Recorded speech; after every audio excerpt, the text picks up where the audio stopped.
నా తండ్రి ఇల్లు, వీటిని ఇక్కడి నుండి తీసుకుని పొండి. నా తండ్రి ఇల్లు వ్యాపారపు టిల్లుగా చేయకుడి. యోహాను 2వ అధ్యాయం 16వ వచనం. తాను మొట్టమొదట అద్భుత కార్యము చేసిన ఆ కానా నుండి యేసు యెరూషలేమునకు వచ్చెను.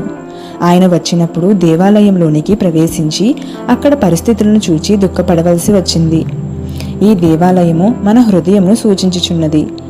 యేసు మన హృదయంలోనికి రావాలని తరచుగా మనం అడుగుతాము. అక్కడికి రావాలని ఆయన కూడా ఇష్టపడుచున్నాడు. ప్రార్థనలోనే మనము దేవుని మనస్సును తెలుసుకొనగలము. మనము ప్రార్థన చేస్తున్నప్పుడు పరిశుద్ధాత్ముడు మన హృదయంలోనికి వచ్చి నెమ్మదిగా దేవుని ఆలోచనలను మనలో పెడతాడు. దేవుని ఆలోచనలను నీవు తెలుసుకొనకపోతే నీవెక్కడికి వెళ్ళుచున్నావో నీకు తెలియదు. అక్కడ దేవాలయంలో వ్యాపారము జరుగుచున్నది.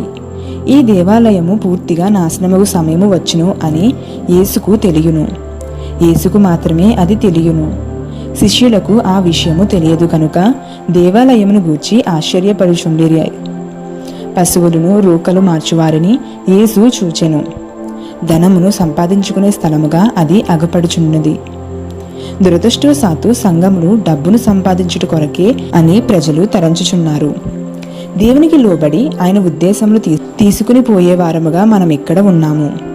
డబ్బు కలిగి ఉన్నను లేకపోయినను సరే మనము దేవునికి లోబడటము ఆరంభిస్తాము. తరువాత అవసరతకు తగినట్టుగా దేవుడు డబ్బును పంపిస్తాడు. డబ్బును సంపాదించుట కొరకే ఆలయము ఉపయోగించబడుతూ ఉండినది. ఆలయం యొక్క విలువ పోయినది. అక్కడ ఎటువంటి ప్రత్యక్షత లేదు. యేసు పశువులను బయటకు తోలివేసి డబ్బు బల్లలను త్రోసివేసినాడు. మన ఆత్మీయ జీవితమునకు ఆటంకంగా ఎన్ని విషయముల చేత మన హృదయము నింపబడినది. దేవాలయంలో ఎటువంటి ప్రార్థన లేకపోవడము యేసు చూచాడు. వారి ఆత్మీయ స్థితిని అక్కడ ప్రజలు చూచుకొనలేకపోచున్నారు. దేవాలయపు ప్రభువు అక్కడ ఉన్నాడు, కానీ ఆయనను వారు గుర్తించలేకపోయారు. దేవాలయంలో రాతి మీద రాయి నిలవబడదు అని యేసు చెప్పినప్పుడు వారు దానిని గ్రహించలేకపోయారు. ప్రార్థనకు ఎటువంటి సమయమూ లేదు. ప్రత్యక్షతకు ఎటువంటి సమయమూ లేదు. వీటన్నిటికీ దేవాలయంలో ఎటువంటి సామ్యమూ లేదు.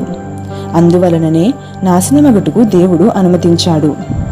దేవుడు వ్యక్తులను, కుటుంబములను, సహవాసమును, సంఘమును చూస్తున్నాడు.